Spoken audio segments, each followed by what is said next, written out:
Rádio Independente. Direto ao ponto.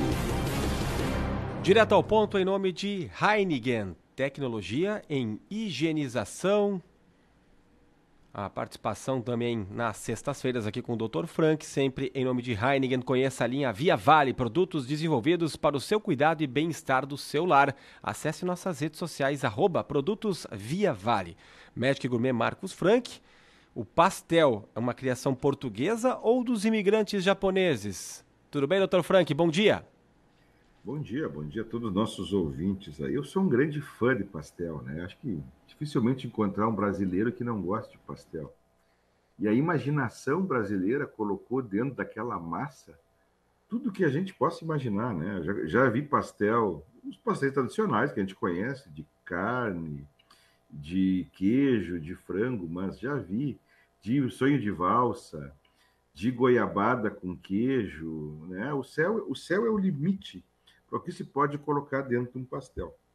Quando a gente procura na internet, a gente vai achar assim, ó, inúmeros sites que contam uma história que eu sempre fiquei desconfiado.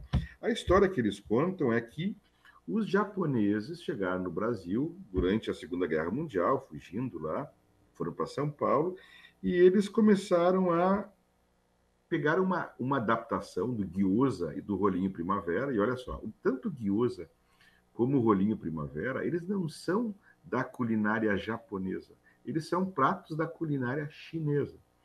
E chineses e japoneses se odeiam porque antes da guerra lá, os japoneses promoveram uma invasão da China e fizeram um massacre. Então, isso é ensinado até hoje. Na China é repetido esse massacre que os japoneses fizeram, da mesma maneira que se conta hoje a história dos nazistas, né?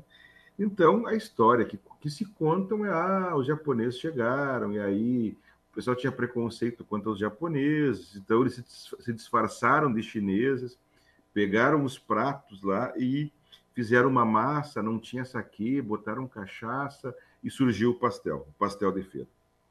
Bem, o que tem de verdade nessa história? A única verdade é que os japoneses vendiam pastel. Era uma coisa parecida com algumas coisas que eles consumiam lá, mas não foram eles os criadores. Mas, de qualquer maneira, então, o papel dos japoneses no pastel é a de difusão. Assim como os gaúchos aqui da nossa região, de Nova Brécia e outras regiões, aí criaram o espeto corrido, né? Esses pastéis se tornaram conhecidos como pastéis de feira, porque eram vendidos nas feiras livres em São Paulo. E depois eles foram se espalhando pelo Brasil, chegaram no Rio de Janeiro, chegaram em Belo Horizonte, se espalharam pelo sul do país, e hoje a gente tem aí lojas, né, especializadas na venda do pastel. Só que não foram os japoneses os criadores do pastel. Na verdade, quando a gente vai olhar isso, nós teríamos que olhar para a culinária italiana, portuguesa, espanhola, que é muito mais forte no Brasil do que a japonesa, e chegar à conclusão que eles não teriam nada parecido com pastel. Só que a origem do nome pastel já começa do italiano, que é pastello, que é um material que é reduzido a uma pasta, a uma massa. E tem uma série de evidências, inclusive livros de receitas, que mostram que o pastel frito, como nós consumimos aqui, ele surgiu na Europa, e a primeira receita de pastel frito surge em Portugal em 1680, e era um pastel de camarão, que é algo que os portugueses consomem bastante. Era uma receita de um camarão envolto numa massa fina, crocante, e que era frito no óleo. Então, o pastel é uma criação portuguesa que chegou ao Brasil pelos portugueses. Não só o pastel, eles têm uma outra maneira de chamar, que é o risoles, né? que é um pastel um pouco diferente. E os japoneses, quando vieram para o Brasil, fugindo da Segunda Guerra Mundial, lembrem que o Japão foi bombardeado com 2 bombas atômicas, né? Esse pessoal que chegou aqui, e os japoneses têm uma série de... É um povo que se adaptou bem à cultura brasileira, nos legou uma série de coisas muito interessantes. Mas os japoneses não são os inventores do pastel. E aí deixei ali uma receita de massa de pastel bem tradicional, inclusive com a cachaça. Tem 500 discussões sobre se a cachaça vale a pena usar ou não vale a pena usar. Nós botamos uma receita bem tradicional aí para o pessoal que quer fazer pastel nesse final de semana aí poder usar.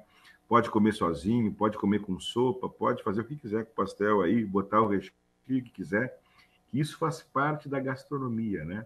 Pegar uma base e depois a gente poder trabalhar em cima dela, que nem se faz com a pizza lá, e coloca o recheio que quiser. Ninguém vai brigar com ninguém por causa disso. Olha, eu sou uma apaixonada por pastel. Acredito que o Ricardo Sander também. Eu gosto muito. E eu acho que pastel, qualquer dia, qualquer momento, né?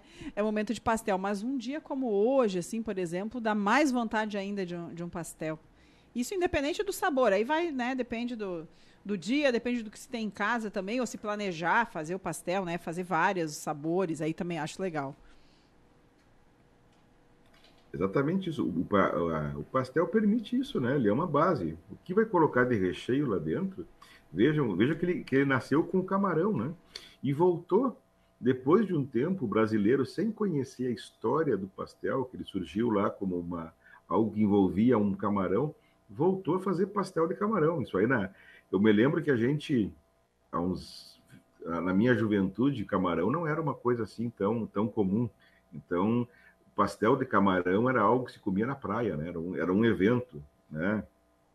Hoje em dia está popularizado e qualquer um pode fazer o seu pastel de camarão. Só o precinho que é um pouco mais salgado, vamos dizer assim. Mas justamente, eu achei que fosse uma invenção nossa aqui, assim como a pizza, a gente pega e inventa vários sabores. Eu digo, quem trabalha na cozinha, quem trabalha é pizzaiolo, né? Mas do pastel, para mim, o tradicional é a carne moída, né? E isso aí tu encontra numa rodoviária, numa beira de estrada, tem o seu valor, né? Talvez para mim a memória mais presente de comer pastel é isso, tá fazendo uma viagem, toma um café e come um pastel, vem muito bem, mas com sopa, ou muita gente gosta de comer no almoço, na janta, também tá tudo valendo. Interessante sempre essas histórias aí, Dr. Frank, um grande abraço e um ótimo final de semana. Um grande abraço a todos aí, ótimo final de semana e depois, mais tarde, quem quiser olhar aí a receitinha, tá lá, a receita tradicional aí da massa de pastel. Um grande abraço a todos. Abraço, bom fim de semana. É legal também se aventurar e fazer a massa, né? Normalmente, eu em casa, eu compro a massa e faço o recheio. Mas fazer a massa também, eu acho que é um sabor diferente do pastel, a massa. E é aquele ritual, né? Vale a pena, dá a diferença e é fácil. Olha aí, se é fácil, quem sabe, né? Vamos Dá tentar, pra tentar. Vamos tentar. Valeu, doutor Marcos Frank, ele falou da receita, ela vai estar disponível lá no independente.com.br e o comentário do Dr. Frank, assim como os demais comentários aqui do Direto ao Ponto, as entrevistas, reportagens, está sempre lá também no YouTube da Rádio Independente. Procura lá por Rádio Independente, RD Independente. No Facebook também você nos acompanha pela live. A participação do Dr. Frank em nome de Heineken. Tecnologia em higienização. Conheça a linha Via Vale, produtos desenvolvidos para o seu cuidado e bem-estar no seu lar. Um ambiente limpo é segurança e qualidade de vida para você e sua família. Saiba mais em heineken.com.br ou acesse nossas redes sociais, @produtos Via Vale. A Via Vale faz sentido para você. Heineken, tecnologia em higienização com fábrica instalada na cidade de Teutônia.